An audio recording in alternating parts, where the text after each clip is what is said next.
చాలామందికి ఉన్న పెద్ద అపోహ ఒకటి ఏంటంటే అది మిత్తే.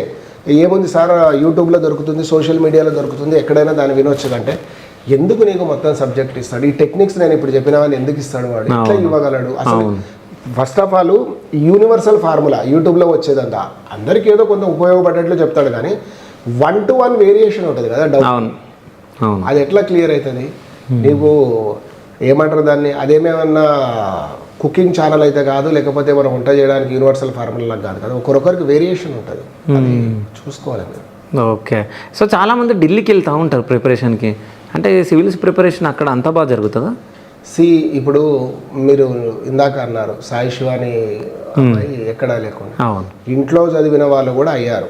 లాస్ట్ టైం ఉమాహారతి కూడా చూసిన వాళ్ళు కానీ, లేకపోతే ఇట్లా ఢిల్లీలో బాగుంటుంది అన్నది కాదు, కొంచెం ఎక్స్పోజర్ ఏమైనా పెరుగుతుందేమో అన్నది. చాలా వరకు ఒక మంచి న్యూస్ చెప్పేది మీకు ఏంటంటే, హైదరాబాద్ ఫ్యాకల్టీసే చాలామంది ఢిల్లీలో కూడా చెప్తారు. ఓకే, అది ఒకటి గుర్తుపెట్టుకోండి, మన వాళ్ళే బాగా చెప్తారు. ఢిల్లీ నుంచి హైదరాబాద్కి వచ్చి చెప్పడంలో నా దృష్టిలో పెద్ద క్వాలిటీ ఉన్న వాళ్ళు లేరు. ఓకే, నిజంగా వాడి క్వాలిటీ ఉంటే ఆనే ఆపర్చునిటీ దొరుకుతుంది, వీడికి ఎందుకు వస్తాడు? ఈ ఇన్స్టిట్యూషన్స్ కూడా ఢిల్లీ ఫ్యాకల్టీ చేత అని చెప్పి పిల్లల్ని మోసం, అసలు నిజంగా వాడికి ఆడ క్వాలిటీ ఉంటే వీడికి ఎందుకు వస్తాడు? నాకు అర్థం కాదు.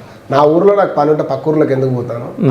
నా స్కిల్కు నాకు ఇక్కడే రికగ్నేషన్ ఉంటే వేరే దగ్గరికి ఎందుకు పోను కదా. అదొకటి. ఢిల్లీలో ఎక్స్పోజర్ కొంత ఎక్కువ ఉంటుంది అన్నది తప్ప అసలు అది కరెక్ట్ కూడా కాదు. ఈ ఇటీవల కాలంలో దానివల్ల కొన్ని నష్టాలు కూడా జరుగుతున్నాయి. పొల్యూషన్ కావచ్చు, కాస్ట్ ఆఫ్ లివింగ్ కావచ్చు, అక్కడ కూడా క్వాలిటీ అనేది చాలా వరకు పడిపోయింది, అన్ని దగ్గరలో పడిపోయినట్టుగానే. సో మీరు అంత దూరం పోయి ఇబ్బంది పడడమే తప్ప పెద్దగా ఉపయోగం ఉంటుంది, మీ రిస్క్ అది. Okay. So Kanishka IAS academy the best academy అని చెప్పుకోవడానికి సో మీరేం చెప్తారు? ది బెస్ట్ అకాడమీ అంటే సక్సెసే కదా. అవును, సక్సెస్. 2 తెలుగు రాష్ట్రాలలో మీ ఇష్టం వచ్చిన డిపార్ట్మెంట్కి వెళ్ళి మీ ఇష్టం వచ్చిన టౌన్లో చెక్ చేసుకో. అది పోలీస్ డిపార్ట్మెంట్ కావచ్చు, మున్సిపల్ డిపార్ట్మెంట్ కావచ్చు, ఎక్సైజ్ డిపార్ట్మెంట్ కావచ్చు, రెవెన్యూ డిపార్ట్మెంట్ కావచ్చు. నా దగ్గర చదువుకున్న పిల్లవాడు ఆఫీసర్ నుంచి క్లర్క్ వరకు ఎవడో ఒకడు ఒక దగ్గర ఉంటాడు అంతే. సో ప్రతి ఒక్క దగ్గర. Okay, go and check it, open challenge.